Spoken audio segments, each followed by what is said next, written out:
இங்கு வந்திருக்கும் அனைத்து தொப்புள் கொடி உறவினர்களுக்கும் இனிய காலை வணக்கத்தினை தெரிவித்துக் கொள்கிறேன். கனத்த இதயத்தோடு தான் இந்த நிகழ்விற்கு வந்திருக்கிறேன். ஏன்னா சகோதர பாசம் என்றால் இப்படித்தான் இருக்க வேண்டும் என்று என்னை பார்த்த நாளில் இருந்து, நான் பார்த்து ரொம்ப நாள் எல்லாம் இல்லை, 5 ஆண்டுகள் அண்ணனோடு தொடர்பு. அண்ணன் பார்த்தபோது எப்படி முதல்ல தங்கச்சின்னு கூப்பிட்டாங்களோ அதை அவங்க கடைசி வரைக்கும் அப்படி நிலைநிறுத்தினார்கள். அது மட்டும் இல்லை, ஒரு தலைமை பண்பு எப்படி இருக்க வேண்டும் என்று அவர்களிடம் கூடுதலாக பயிற்சி பெற்றுக்கொண்டேன் என்று தான் சொல்லணும். ஏன்னா அவங்களுடைய பொறுமை, எதையும் அவர்கள் லாகவமாக கையாளக்கூடிய முறை, எந்த சந்தேகம் எவ்வளவு கோபமாக கேட்டாலும் அவர்கள் பதிலளிக்கும் முறை, ஒவ்வொரு முக்குலத்தோறும் கற்றுக்கொள்ள வேண்டிய ஒரு தலைமை பண்பு அவர்களிடம் இருந்தது. அதனை நாம் வாழ்நாள் முழுவதும் கண்டிப்பாக பின்பற்றுவதும் அவர்கள் கொள்கையின்படி நடந்து சமூக பணி ஆற்ற வேண்டும் அப்படிங்கிறது தான். அவங்க சொல்லுவாங்க, பெரிய படித்த மாதிரி உட்காந்துருக்கேன்னு சொல்லமுத்தானாச்சு சொல்லுவாங்க, நீ ஜாம்பவான் மாதிரி அப்படி ஒரு மேடைக்கு வந்து விட்டால் முழுமை அடைந்து விடுகிறது அப்படின்னு. இது நம்ம தெரிந்து கொள்ள வேண்டிய விஷயம் என்னென்னா, ஒரு மனிதன் சமூகத்தை கற்றுக்கொண்டானால் அனைத்து புகழும் அவருக்கு வந்து சேரும் என்பது தான்.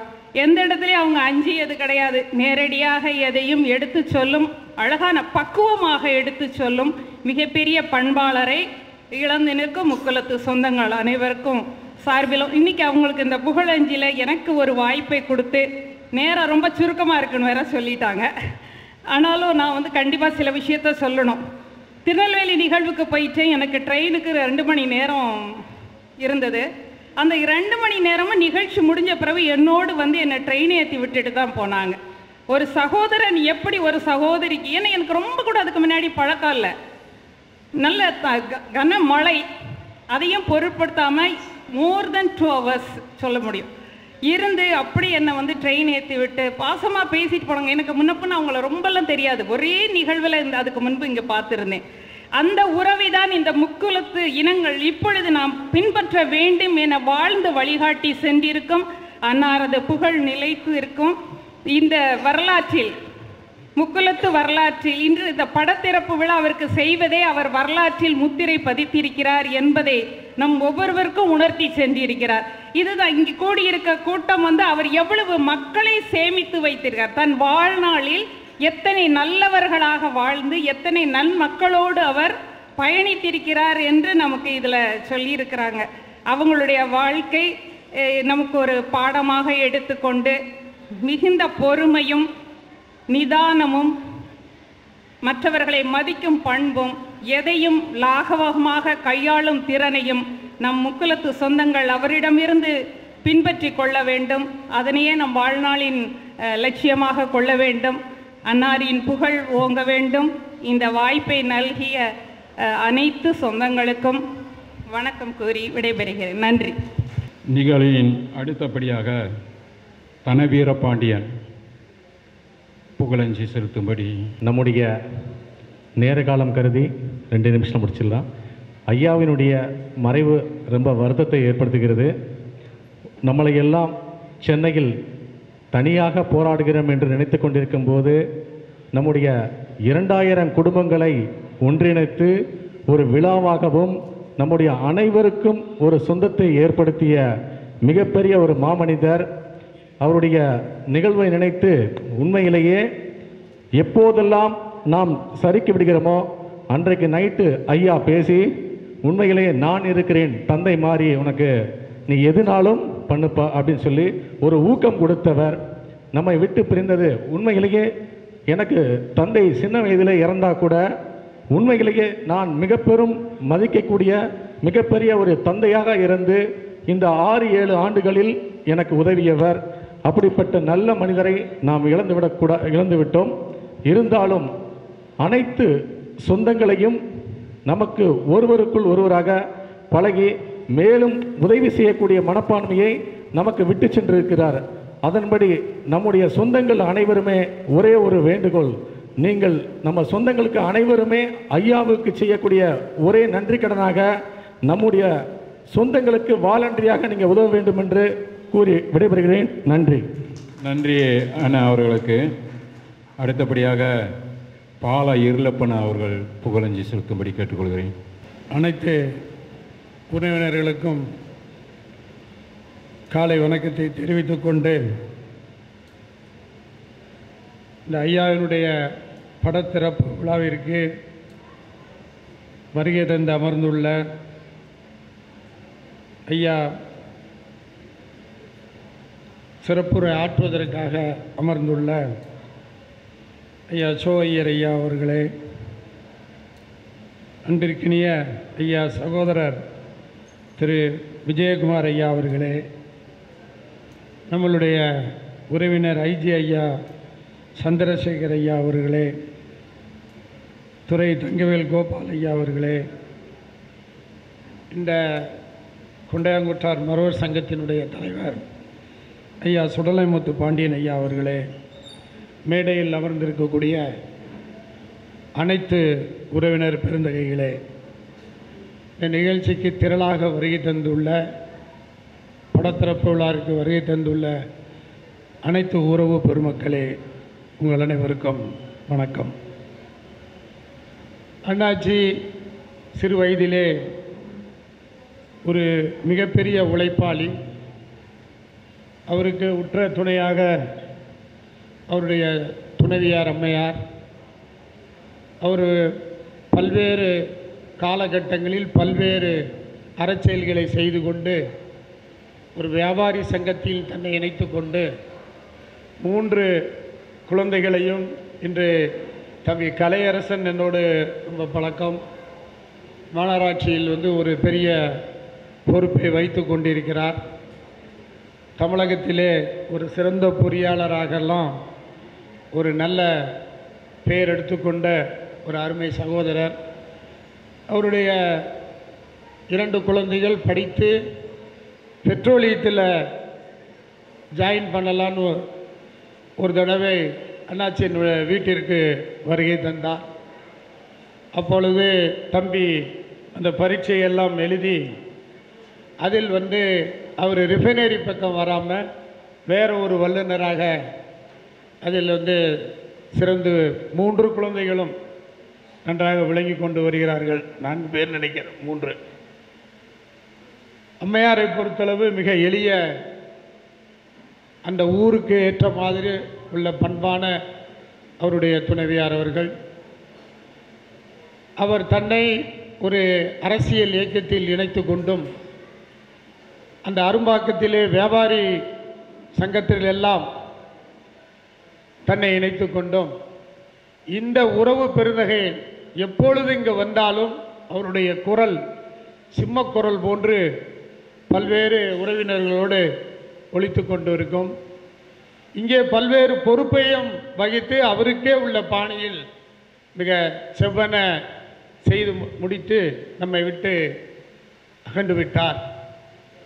அவரை நினைக்கும் பொழுது அவருடைய குரல் வளம், அவருடைய அறச்செயல் வளம், இதனை நாம் எண்ணும் பொழுது உள்ளபடியே அவர் படத்திறப்பு விழாவில் நம்ம கலந்து கொள்ள ஒரு செய்தியை அறியும் போது இறைவன் மிகப்பெரிய ஒரு விஷயத்தை, ஒரு நல்ல மனிதரை உலகில் நம்மை விட்டு எடுத்து சென்று விட்டார்.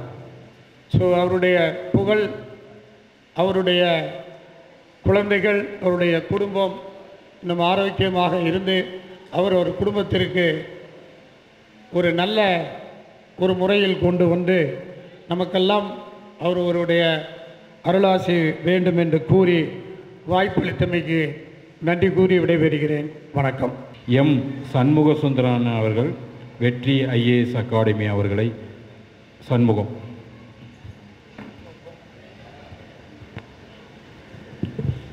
அனைவருக்கும் வணக்கம். ஐயா அவர்கள் எங்கள் கல்வி மையத்திற்கு அடிக்கடி வருவார். அவர் வரும்போதெல்லாம் மிகவும் சிரித்த முகத்தோடு தான் வருவார். அவர் சொன்ன மாதிரி அவர் முகம் எப்போவுமே சிரித்த முகமாகவே இருக்கும். எனக்கு ஒரு குறைந்த நாட்கள் தான் அவர் பழக்கம். பட் அந்த பழக்கத்திலே எங்கள் கல்வி மையத்தில் உள்ள எல்லாருமே அவருடைய இறப்பை கேட்டு எல்லாருமே ரொம்ப ரொம்ப வருத்தப்பட்டாங்க. ஏன்னா அந்தளவுக்கு அவர் வந்தால் கூட வயது வித்தியாசம் பார்க்காமல் சிறிது கூட வயது வித்தியாசம் பார்க்காமல் 28 வயசில் இருக்கக்கூடிய ரிசப்ஷனிஸ்டாக இருக்கட்டும், யாராக இருந்தாலும் எல்லாருக்கிட்டையுமே ரொம்ப அன்பாக பேசுவார். அவருடைய அந்த வயதுக்கு இறங்கி அவங்கக்கிட்ட பேசுவார். அந்த மாதிரி ஒரு சிரித்த முகத்தோடே வருவார், பேசுவார். எந்த ஒரு செயலாக இருந்தாலும் அதை தொடர்ந்து ஃபாலோ பண்ணுவார். இந்த செயல் முடிந்து விட்டதா, இந்த செயலில் என்ன கரெக்ஷன்ஸ் இருக்குது, இந்த செயலில் அப்படி ஒவ்வொரு வாட்டியும் கேட்பார், வாட்ஸ்அப்பில் அனுப்பிச்சிருக்கிறது கரெக்டாக இருக்கா. அவர் என்ன நினைத்தாரோ அதை அப்படியே நடைமுறைப்படுத்த வேண்டும் என்ற எண்ணம் இல்லாதவர். மற்றவர்கள் கருத்துக்கு மிகவும் முக்கியத்துவம் கொடுப்பவர். அந்த மாதிரி ஒரு சிறந்த மனிதர் அவர். அவருடைய மகன்களை பற்றி பேசியிருக்கிறாரு. அதே போல் அவர் பேசும் பொழுது நிறைய சமுதாய பணிகளை பற்றி பேசுவார். நம்ம அகாடமிக்கு வரும்போது அவர் ஊரில் உள்ள அவ்வளோ பேருடைய பெற்றோர்களுடைய பெயர்களை பற்றியும் சொல்லுவார். எந்தெந்த குழந்தைகள் எங்கெங்கே படிக்குன்னு சொல்லுவார். யார் கோயம்புத்தூரில் படிக்கிறாங்க, யார் எந்தெந்த காலேஜில் படிக்கிறாங்க. அதாவது ஊரில் உள்ள அத்தனை குழந்தைகளையும் தன் குழந்தைகளாகவே பார்ப்பவர். அது நான் அவரை பார்த்து மிகவும் ஆச்சரியப்பட்டுள்ளேன்.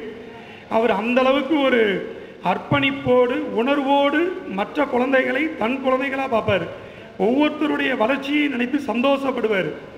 அவருடைய பழைய சிறிது நாட்களில் தான் நான் அவரை பற்றி ரொம்ப தெரிஞ்சுக்கிட்டேன். பயங்கர சந்தோஷப்படுவார். இன்னொருத்தங்களுக்கு ஒரு உதவி செய்கிறோம் அப்படின்னா ரொம்ப ரொம்ப சந்தோஷப்படுவார். ஒரு சிறந்த சமூக சீர்திருத்தவாதி, ஒரு சமுதாயவாதி, நம் முக்குலத்தோர் மீது மிகுந்த அன்பு கொண்டவர். அவர் ஒவ்வொரு குழந்தைகளும் நல்ல மேன்மை பெறணும், வளர்ச்சி பெறணும் அப்படிங்கிறதுல ரொம்ப ஆர்வமாக பேசுவார். அவர் எங்கள் இன்ஸ்டியூட்டில் எவ்வளோ வேலைகள் இருந்தாலும் அவர் வந்துட்டாருன்னா ஒரு 1/2 hour பேசுகிறாரு அப்படின்னா நேரம் போகிறதே தெரியாது. அந்த 1/2 மணி நேரமும் மற்றவர்களுக்காக மட்டும்தான் பேசுவார். தனக்காக அவர் எதுவுமே கேட்டதும் கிடையாது, பேசியதும் கிடையாது.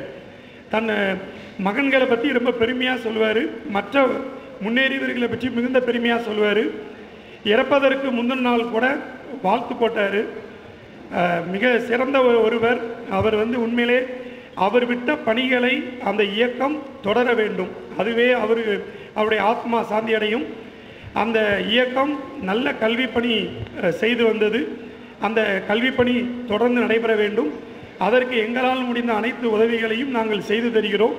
அந்த பணி தொடர்ந்தாலே அவர் என்றுமே வாழ்ந்து கொண்டிருப்பார் இந்த சமுதாயத்தில். ஸோ இந்த வாய்ப்பளித்த அனைவருக்கும் நன்றி.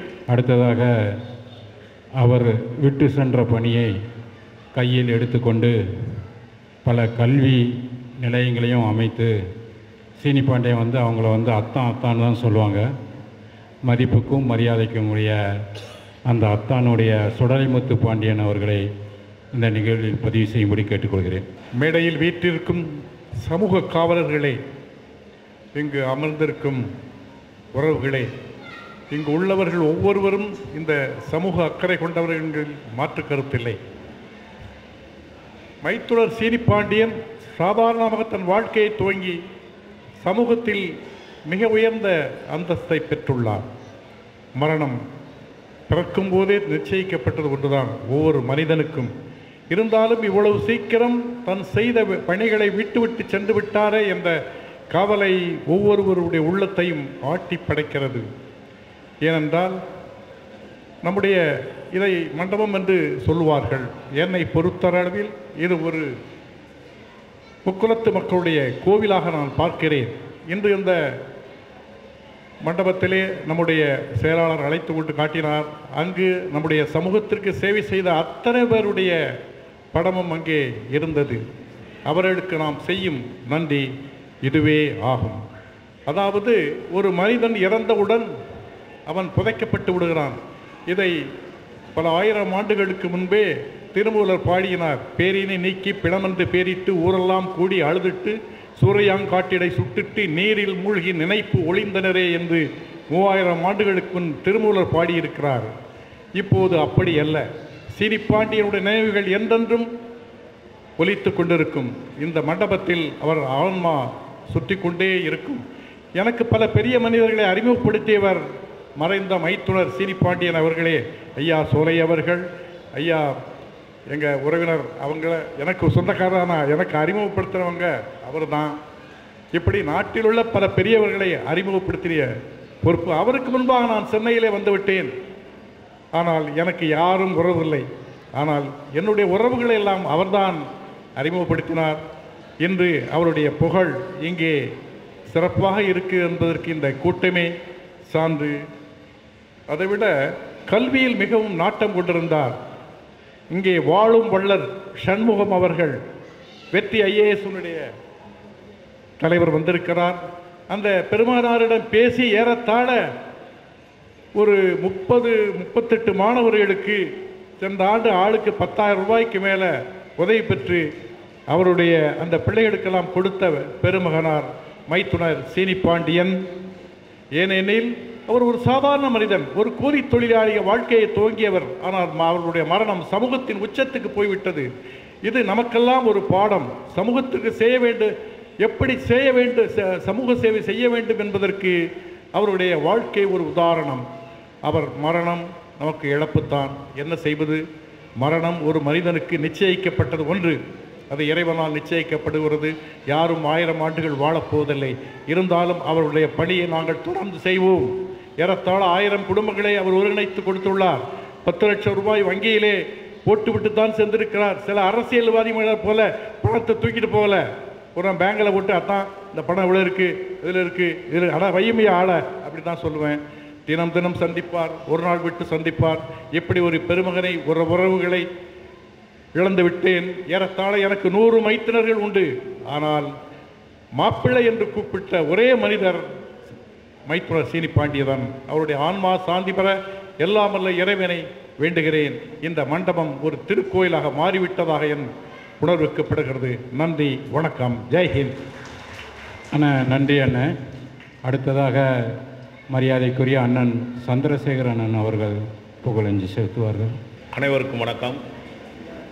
காட்சிக்கு எளியர் கடுஞ்சொல்லிலார் என்ற கூற்றுக்கு இலக்கணமாக வாழ்ந்து நம் உறவினர்களிடையே ஒரு உறவு பாலம் அமைத்து அனைவருடைய சுக துக்கங்களில் பங்கேற்று அனைவருக்கும் ஒரு ஆறுதலாய் அருமருந்தாய் வாழ்ந்து மறைந்த திரு சீனிப்பாண்டியன் அவர்கள் மறைந்தாலும் நம் மனங்களில் என்றென்றும் நிலைத்து வாழ்கிறார் என்று எண்ணி அவருக்கு புகழ் வணக்கம் செலுத்தி அவரது குடும்பத்தாருக்கு எனது வணக்கங்களையும் செலுத்தி அமர்கின்றேன். நன்றி, வணக்கம். நன்றி அண்ணா அவர்களுக்கு. அடுத்தபடியாக நம்மளோடு ஒன்றாக இருந்து இந்த சமுதாயத்திற்கு முன்னேற்றத்துக்காக பாடுபட்டு வருகின்ற மதிப்புக்கும் மரியாதைக்கும் உரிய அண்ணன் சி விஜயகுமார் அண்ணன் அவர்களை உரையாற்ற அவர்கள். பசும்பொன் சித்தர், தேசிய தலைவர், தெய்வீக திருமகன், நைஷ்டிய பிரம்மச்சாரி, தேசியமும் தெய்வீகமும் எனது கண்கள் என்று சூளுரைத்த தெய்வீக திருமகனை வணங்கி இன்றைய தினம் நாமெல்லாம் இங்கு ஒருங்கிணைந்து புகழஞ்சி செலுத்தி கொண்டிருக்கக்கூடிய எனது பாசமிகு அண்ணன், மரியாதைக்குரிய அண்ணன், என்னை உண்மையிலேயே ஒரு உடன் பிறந்த சகோதரனாக பாவித்து நான் கூப்பிட்ட இடத்திற்கெல்லாம் என்னுடன் இருந்து ஒரு அன்னையைப் போன்று அரவணைத்து என்னை வழிநடத்திய பாசத்திற்குரிய அண்ணன் சீனி பாண்டியன் அவர்களை வணங்கி இந்த படத்திறப்பு விழாவிற்கு வருகை புரிந்துள்ள எனது அன்பிற்கும் பாசத்திற்கும் மரியாதைக்கும் உரிய அனைத்து தொப்புள் கொடி உறவுகளையும் வணங்கி இந்த விழாவிற்கு தலைமையேற்று தலைமை சிறப்புரை ஆற்றவிருக்கின்ற எங்களது வழிகாட்டி, எங்களது பாசமிகு அண்ணன், மரியாதைக்குரிய அண்ணன், மதிப்பிற்குரிய அண்ணன், மதிப்பிற்குரிய சோலை ஐயர் ஐஏஎஸ் அவர்களை வணங்கி அவரோடு இணைந்து இந்த நிகழ்விலே கலந்து கொண்டுள்ள பசும்பொன் அறக்கட்டளை, பசும்பொன் நுண்கலைக்கழகத்தின் நிர்வாகிகள், தலைவர், செயலாளர், பொருளாளர், நிர்வாகிகள், உறுப்பினர்கள் ஆகிய அனைவரையும் வணங்கி, மேலும் மேடையிலே வீற்றிருக்கக்கூடிய எனது இளவல்கள், எனது தம்பி, பாசத்திற்குரிய எனது இளைய தம்பி சந்திரசேகர் IPS அவர்களையும், இனிய சகோதரன், உடன்பிறவா சகோதரன், எங்கள் வாழ் மிக்க அன்பும் காதலும் கொண்ட வெற்றி IAS அகாடமியின் நிறுவன தலைவர் எனது தம்பி சண்முகம் ஆகிய இருவரையும் வாழ்த்தி, மீண்டும் அனைத்து உறவுகளுக்கும் எனது கரங்கூப்பிய சிரம்தாழ்த்திய வணக்கங்களையும் வாழ்த்துக்களையும் நன்றிகளையும் உரித்தாக்கி இந்த நிகழ்வின் எனது உரையை ஆரம்பிக்கின்றேன். இன்று நாம் இங்கு கூடியிருப்பது இறுதி வரை ஒரு சிங்கமாகவே திகழ்ந்து இந்த இனத்திற்காக பாடுபட்டு சமூக உணர்வினை நமக்கெல்லாம் புகட்டி இந்த இனம் ஒன்றுபட வேண்டும், மேலோங்கி முன்னேற வேண்டும் என்ற ஒரே எண்ணத்துடன் பாடுபட்ட அண்ணன் சீனிப்பாண்டியன் அவர்களுடைய படத்திறப்பு விழா. இந்த வேளையிலே அண்ணன் சீனிப்பாண்டியன் அவர்களுடைய இல்லத்தார், அவருடைய துணைவியார் அவர்களையும் வணங்க கடமைப்பட்டிருக்கின்றேன். அதே நேரத்தில் அவருடைய 3 புதல்வர்களையும், அவர்கள் இல்லத்தரசிகளையும், அவர்கள் குடும்பத்தில் இருக்கக்கூடிய அனைவரையுமே வாழ்த்துவதற்கும் நான் கடமைப்பட்டிருக்கின்றேன். அண்ணன் சீனிப்பாண்டியனை பொறுத்தளவு 2018ஆம் ஆண்டு நாங்களெல்லாம் DNC என்ற ஜாதி சான்றிதழ் ஏற்கனவே நமக்கு 1979ஆம் ஆண்டிற்கு முன்பாக வழங்கப்பட்டு வந்த DNT என்று மாற்றப்பட வேண்டும் என்று நாங்கள் அரசிற்கு அழுத்தம் கொடுத்து போராடி வந்தோம். அத்தருணத்தில் எங்களுக்கெல்லாம் உடனிருந்து ஆக்கத்தையும் ஊக்கத்தையும் அளித்தவர் அண்ணன் சீனிப்பாண்டியன் அவர்கள். இறுதியாக 8/3/2019 அன்று பாசமிகு அண்ணன் சோலை ஐயர் IAS அவர்களுடைய முயற்சியால், முழு முயற்சியால், ஏனென்றால் 8/3/2019 அன்று தலைமைச் செயலகத்தில் அண்ணனுடன் நானும் இருந்தேன். அந்த அரசாணை வெளியிடுவதற்கு முழு முதற் காரணமாகவும் அரசு அதிகாரிகளுக்கு வழிகாட்டியாகவும் அரசை ஆண்ட அரசியல் பிரதிநிதிகளுக்கு ஒரு அழுத்தத்தை கொடுத்தவன் அண்ணன் சோலை ஐயர் அவர்கள். அவர்களுக்கு இத்தருணத்திலே நான் நமது இனத்தின் சார்பாக, இம்மாமன்றத்தின் சார்பாக நன்றி கூற கடமைப்பட்டிருக்கின்றேன். எல்லாரும் அண்ணனுக்காக ஒரு கைதட்டு, எந்திரிச்சு ஸ்டாண்டிங் ஓவேஷன். அண்ணன் உங்களுக்கு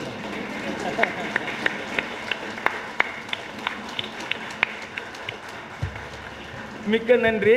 ஏன்னா அவர் அதெல்லாம் விரும்ப மாட்டார், மிகவும் எளிமையானவர். இருந்த போதிலும் நன்றி கூறுவது நமது கடமை.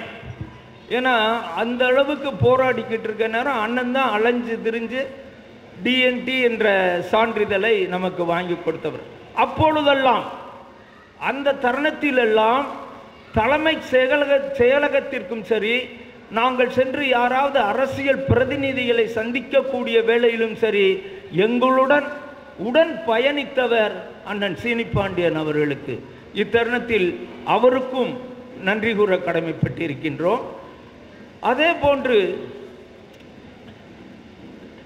முந்தைய அண்ணா திராவிட முன்னேற்ற கழக ஆட்சியின் பொழுது 10.5% இடஒதுக்கீடு மிகவும் பிற்படுத்தப்பட்ட வகுப்பினருக்கு வழங்கப்பட்டு வருகின்ற 20% இடஒதுக்கீட்டில் 10.5% இடஒதுக்கீட்டினை ஒற்றை ஜாதியிற்கு வழங்கியது அந்த அரசு. அந்த இடஒதுக்கீட்டு சட்டம், தமிழக அரசு சட்டம் 8/2021 என்பதை எதிர்த்து நாமெல்லாம் போராடினோம். அந்த போராட்டத்தின் பொழுதும் அந்த சட்டத்தை எதிர்த்து, அந்த சட்டம் இந்திய அரசியலமைப்புக்கு எதிரானது என்று நாம் வழக்கு தொடுத்தோம். அந்த வழக்கிற்கு முதலாவதாக சென்னை, மதுரை உயர்நீதிமன்றத்தில் வழக்குகள் தொடுக்கப்பட்டன. அந்த வழக்கிற்கும் உறுதுணையாக இருந்தவர் அண்ணன் சீனிப்பாண்டியன் அவர்கள். அதைத் தொடர்ந்து உயர்நீதிமன்றத்திலே அந்த சட்டம் நிராகரிக்கப்பட்டது, சட்டம் செல்லாது என்று அறிவிக்கப்பட்டது. பின்பு அரசு, தமிழக அரசு உச்சநீதிமன்றத்திலே மேல்முறையீடு செய்தது. அதை எதிர்த்தும் நாங்கள் வழக்கு தொடுத்தோம். அப்பொழுது நமக்கு வழக்கிற்கு செலவிடுவதற்கு நிதி தேவைப்பட்டது. உடனே நிதியை வேண்டும் பொழுது முதலாக நிதியளித்தவர் அண்ணன் சீனிப்பாண்டியன் அவர்கள். அதை கண்டிப்பாக நான் நன்றியோடு கூற விரும்புகின்றேன். மற்றும் அவர் மட்டும் நிதியளிக்காமல் ஏனைய உறவுகள் அனைவரிடமும் அழைத்து இந்த வழக்கிற்கு நிதி அளிக்க வேண்டும் என்று அன்போடு கட்டளையிட்டு நிதியை நமது வழக்கு செலவிற்காக அள்ளி வாங்கி கொடுத்தவர் அண்ணன் சீனிப்பாண்டியன் அவர்கள். அதே போன்று உச்ச நீதிமன்றத்தில் அந்த வழக்கு இறுதியாக 31/3/2022 அன்று தீர்ப்பு வழங்கப்பட்டு அந்த உயர்நீதிமன்றத்தின் தீர்ப்பு செல்லத்தக்கது என்றும் தமிழக அரசு இயற்றிய 10.5% இடஒதுக்கீடு செல்லாது என்றும் உச்ச நீதிமன்றம் அறிவித்தது. அங்கு டெல்லி, அந்த நேரத்தில் நான் அன்று டெல்லிக்கும் சென்றிருந்தேன் உச்ச நீதிமன்றத்திற்கு. அங்கிருந்து உடனே திரும்பி வந்தேன் 31/3/2022 அன்று. நான் வருவதை இங்கு இருக்கக்கூடிய எனது இனிய சகோதரர்களுக்கு சொல்லியிருந்தேன். அப்பொழுது நான் டெல்லியிலிருந்து சென்னை விமான நிலையத்திற்கு வந்தவுடன் என்னை முதலாக வரவேற்று பாராட்டியது அண்ணன் சீனிப்பாண்டியன் அவர்கள்தான். விமான நிலையத்தில் வைத்து எதற்காக அவர் செய்கின்றார்? நமது இனத்தின் பால் கொண்ட பாசம், இனத்தின் பால் கொண்ட சமூக அன்பு, அந்த அன்பிற்காக, அவர் கொண்ட இனத்தின் பாசத்திற்காகத்தான் அன்று விமான நிலையத்திற்கு வந்து என்னை வாழ்த்தினார். அந்த தருணத்தை நான் என்றென்றும் மறக்க முடியாது. அந்த நிகழ்விற்காகவும் அண்ணன் சீனிப்பாண்டியன் அவர்களை வணங்குகின்றேன், நன்றிகளை கூறிக்கொள்கின்றேன். அதன் பிறகு அங்கிருந்து என்னை அழைத்து வந்து நந்தனம் தேவர் சிலைக்கு மாலையிடச் செய்து பெருமைப்படுத்தியவர் அண்ணன் சீனிப்பாண்டியன் அவர்கள்.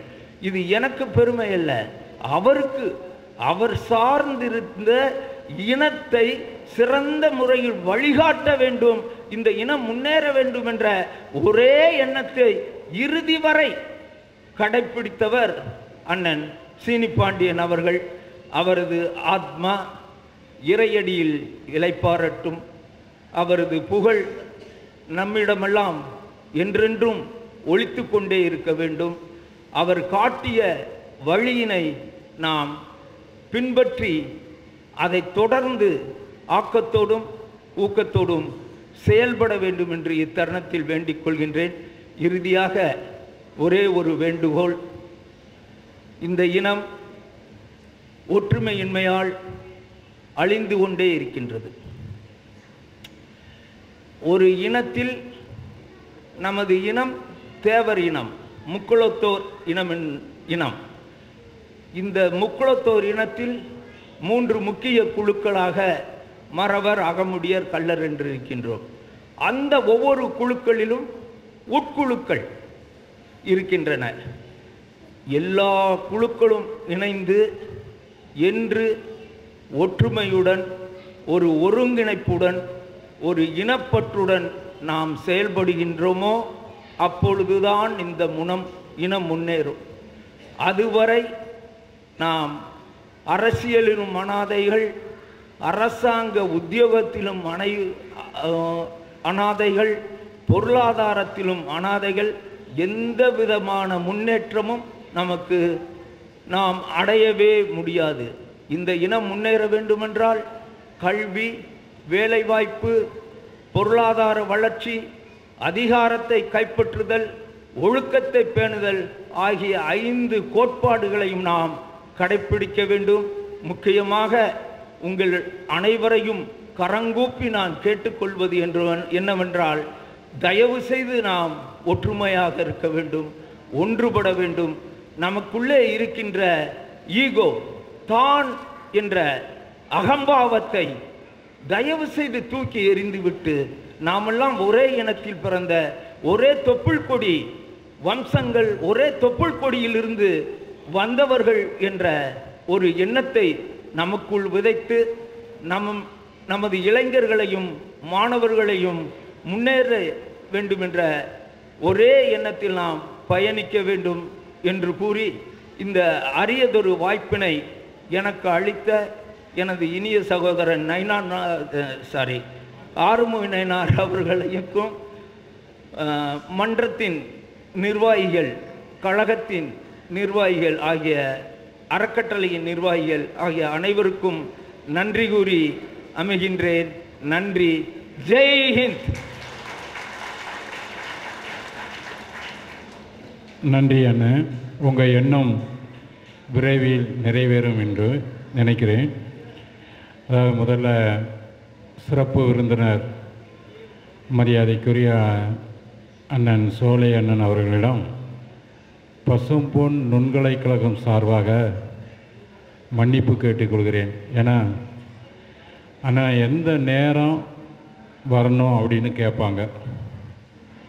நீங்கள் 9:45 வாங்க, 10 மணிக்கு வாங்கன்னா அந்த 5 நிமிஷத்துக்கு முன்னே எல்லா விழாக்களிலும் வந்து விடுவாங்க. ஏன்னா நான் 4 நாள் திருநெல்வேலியில் இருந்தேன். இன்றைக்கி காலையில் 7:30 மணிக்கு தான் ட்ரெயினில் வந்து இறங்கி வீட்டுக்கு போயிட்டு வந்தேன். நேற்று வந்து அந்த கம்யூனிகேஷன் வந்து அண்ணன்ட வந்து 11:30 வந்தால் போதும். ஏன்னா செயற்குழு கூட்டம் நடந்தது. அதனால் அண்ணனை தவிர மற்ற எல்லோரும் வந்துட்டாங்க. அவங்க மனசாக வருத்தப்பட்டிருப்பாங்க, ஏன்னா நம்ம ஏன் தாமதமாக வந்தோம்னு. அதனால் அண்ணன்ட பசும்பொன் நுண்கலை கழகம் சார்பாக மன்னிப்பை கேட்டுக்கொண்டு, அண்ணனுடைய இது இப்போ சிறப்பு பேசணும்னா அதுக்கு ஒரு நாள் ஃபுல்லாக பேசணும். ஏன்னா அண்ணனுடைய தேர்தல் ஆணையாளராக இருக்கும்போது அங்கு தினமும் நம்ம சமுதாய கூட்டங்கள், சமுதாய என்ன நல்லா செய்ய வேண்டும், சென்னையில் சுற்றி மோர் தென் 1000 குடும்பத்துக்கு மேலே இன்றைக்கி சொந்த வீடும் காரும் எல்லாம் இருக்காங்கன்னா அந்த அண்ணன் போட்ட ஒரே கையெழுத்து. அதனால் இந்த மண்டபத்தில்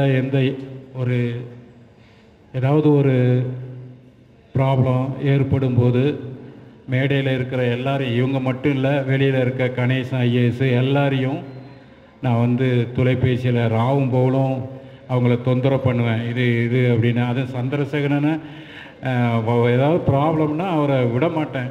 நேற்று வந்து நான் பத்திரிக்கையில் போடலைன்னு இதே மாதிரிண்ணே அப்படின்னே, அது எதுக்குப்பா, நான் வந்துடுறேன், எத்தனை மணி நீ சொல்லு, நான் வந்து இருக்கிறேன் அப்படின்னு சொன்னாங்க. அதனால் இப்படி ஒரு 10-11 அதிகாரிகள் நமக்கு கிடைத்தது நமக்கு கொடுத்த வரம் சென்னையில் அப்படின்னு கூறிக்கொண்டு, மரியாதைக்குரிய அண்ணன் சோலை ஐயர் அண்ணன் அவர்களை புகழஞ்சி செலுத்தும்படி அன்போடு கேட்டுக்கொள்கிறேன்.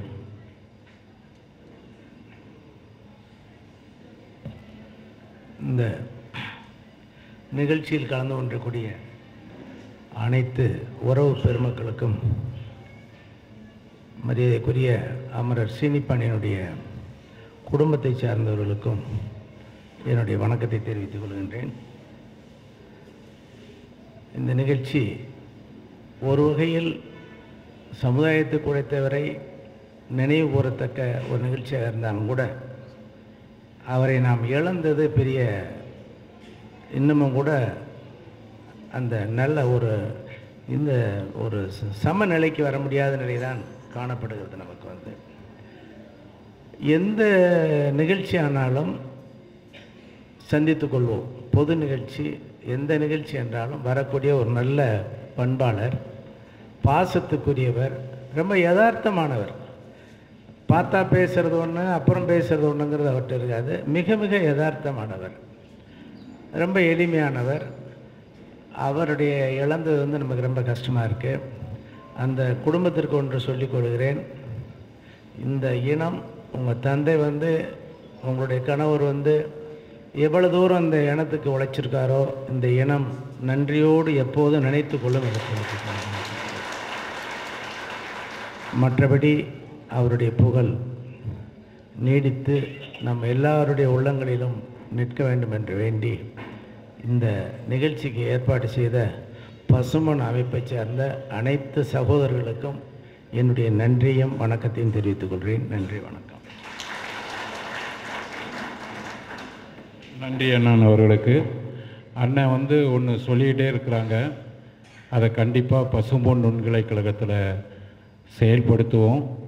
கடந்த 6-7 ஆண்டுக்கு முன்னாடி யார் மறைந்தாலும் தொலைபேசியில் தொடர்பு கொண்டு அவங்களுக்கு அந்த மெசேஜை ஃபார்வேர்ட் பண்ணுவாங்க.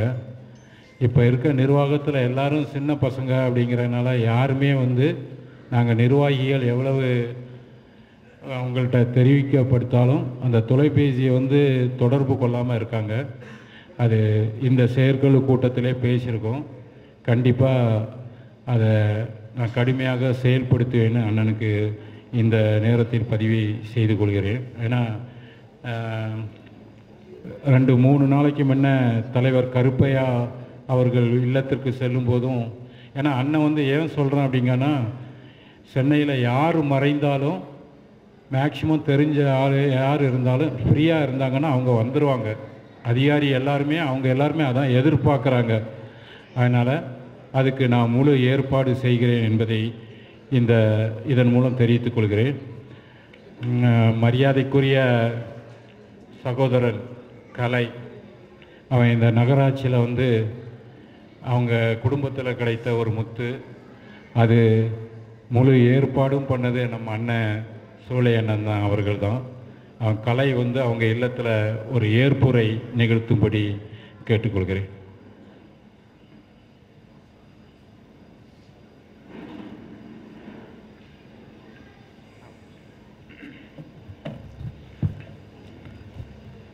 அனைவருக்கும் எனது வணக்கங்களை தெரிவித்துக் கொள்கிறேன்.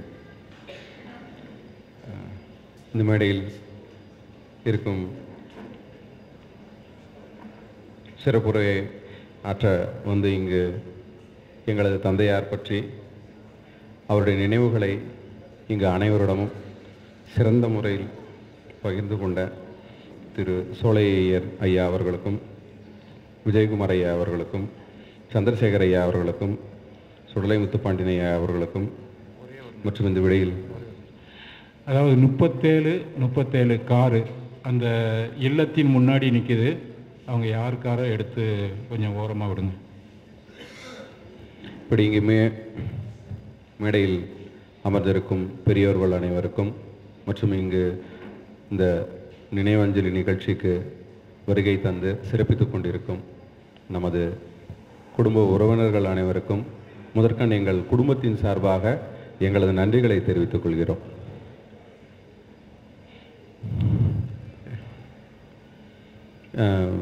எங்களது தந்தை ஒரு அருணாச்சலபுரம் அப்படின்ற ஒரு கிராமத்தில் ஒரு அடிப்படை வசதி கூட இல்லாமல் அவங்க அப்பா, அதாவது எங்கள் தாத்தா ஒரு 8 வயசு, எங்கள் அப்பாவுக்கு 8 வயசாக இருக்கும்போது எங்கள் தாத்தா இறந்துட்டாங்க. குடும்பத்தில் எங்கள் அப்பா 9வது ஆள். அவங்களுக்கு இப்போ கல்வி கொடுக்கறதுக்கோ வேறு எந்த ஒரு அடிப்படை வசதியும் கிடையாது. குடும்பத்தில் எங்களுக்கு எந்த விதமான தாத்தா பாட்டி அந்த மாதிரி எங்களுக்கு எந்த வித ஊரில் இடமோ சொத்தோ நிலமோ எதுவுமே கிடையாது. அப்பா வந்து 13 வயசில் சென்னை வந்து அவங்களா தன்னோட வாழ்க்கையை தொடங்கி ஒவ்வொரு இடத்துலையா வந்து ஒரு இடத்துல காய்கறி மூட்டை இறக்கி குரலகத்தில் வந்து இன்றைக்கும் நாங்கள் அந்த பக்கம் போனோம்னா இப்போ அந்த குரலகத்தில் இந்த இடத்துல தான் நான் வந்து காய்கறி விற்றேன், இந்த இடத்துல தான் இருந்தேன், என் கூட காய்கறி தரும் இன்னும் காய்கறி விற்றுட்டுருக்காருப்பாரு அப்படின்னு சொல்லி எந்த ஒரு சூழ்நிலையாக இருந்தாலும் அவங்களுக்கு நடந்த நிகழ்வை எங்ககிட்ட சொல்கிறதுக்கு கூச்சப்படவும் அச்சப்படவும் மாட்டாங்க. இதனால் எங்ககிட்ட பகிர்ந்துப்பாங்க. அதனால் அவங்க வாழ்க்கையில் என்னென்ன கஷ்டப்பட்டு எங்களை இந்த ஒரு இடத்துக்கு கொண்டு வந்தாங்க அப்படின்றது வந்து எங்களுக்கு ரொம்ப ஒரு பெருமை மிக்க ஒரு விஷயமாக தான் இருக்குது. இப்படி பல ஒரு ஐஏஎஸ் ஐபிஎஸ் ஐயா விஜயகுமார் ஐயா அவர்களுக்கு வந்து அன்றைக்கி எங்களுக்கு இறுதிச் சடங்குக்கு மயானத்துக்கே வந்து நன்றி செலுத்தினாங்க. அப்போ எந்த அளவுக்கு அவங்க மனசில் இடம் பிடிச்சிருப்பாங்க. ஏன்னா ஒரு வேலை செய்கிறோம், அந்த வேலையில் வந்து அதில் ஈடுபடுறதுக்கே இன்றைக்கி கஷ்டமாக இருக்குது. இப்போ நான் ஒரு இடத்துல ஒரு வேலை செய்கிறேன்னா அந்த ஒரு குறிப்பிட்ட வேலை செய்கிறதுக்கே என்னால் முடியாது அப்படின்ட்டு இருக்கும்போது இத்தனை தரப்பட்ட ஆட்களோடு எப்படி பழக்கம் வழக்கம் வச்சுருந்தாங்க. வியாபாரிகள் சங்கம் அங்கே தலைவராக இருந்தாங்க. அப்புறம் தனக்குன்னு ஒரு சம்மந்தப்பட்ட ஒரு கட்சியில் ஈடுபட்டு அந்த கட்சியில் தனக்குன்னு ஒரு பொறுப்பு, ஒரு கவுன்சில் எலெக்ஷனுக்கு நின்னாங்க. கட்சி அது ஒரு தனி ஒரு மேடை. வியாபாரிகள் சங்கம், அப்புறம் வந்து சமுதாய சம்மந்தப்பட்ட ஒரு சங்கம். அது இல்லாமல் வந்து எங்கள் குடும்பத்தில் எங்களுக்கு உண்டான ஒவ்வொரு விஷயங்களையும் வந்து செய்கிறதுலேயும் வந்து எங்களுக்கு எந்த ஒரு குறையும் வச்சது கிடையாது. எங்கள் அம்மாவுக்கு அண்ணன் தம்பி பேர குழந்தைகள் எல்லாருக்குமே வந்து என்ன பண்ணணுமோ அதை சிறப்பான முறையில் செஞ்சுருக்கிறாங்க. எங்களுக்கு வந்து எந்த ஒரு விதமான குறையும் வச்சது கிடையாது. இப்படி ஒரு அருமையான வாழ்க்கையை வாழ்ந்துட்டு எங்களுக்கும் ஒரு நல்ல வழியை காட்டி இந்த இடத்துல வந்து எங்களை வச்சுருக்கிறாங்க. அதனால் வந்து இப்படி எங்களை பெருமைப்படுத்தி செஞ்சதுக்கு வந்து எல்லாருக்கும் வந்து எங்கள் குடும்பத்தின் சார்பாகவும் எல்லாருக்கும் வந்து நான் ஒரு மட்டற்ற மகிழ்ச்சி நன்றியை தெரிவிச்சுக்கிறேன். தோன்றலின் புகழோடு தோன்றுக அஃதலின் தோன்றலின் தோன்றாமை நன்று, வயத்துள் வாழ்வாங்கு வாழ்பவர் வானோரையும் தெய்வத்துள் வைக்கப்படும். இப்படி இந்த 2 குறளுக்கும் எடுத்துக்காட்டாக எங்கள் அப்பா வாழ்ந்திருக்கிறாரு. அதுக்கு வந்து இப்படி ஒரு நிகழ்ச்சி ஏற்பாடு செஞ்சதுக்கு வந்து உங்கள் அனைவருக்கும் மிக்க நன்றி. எங்கள் குடும்பத்தின் சார்பாக நன்றி, வணக்கம். கிராமத்து பள்ளியில் தான் படித்தார். அவரால் 5ஆம் வகுப்புக்கு மேல் படிக்க முடியவில்லை. அவரது தந்தையார் காலமானதால் குடும்பம் வறுமையில் சிக்கியது.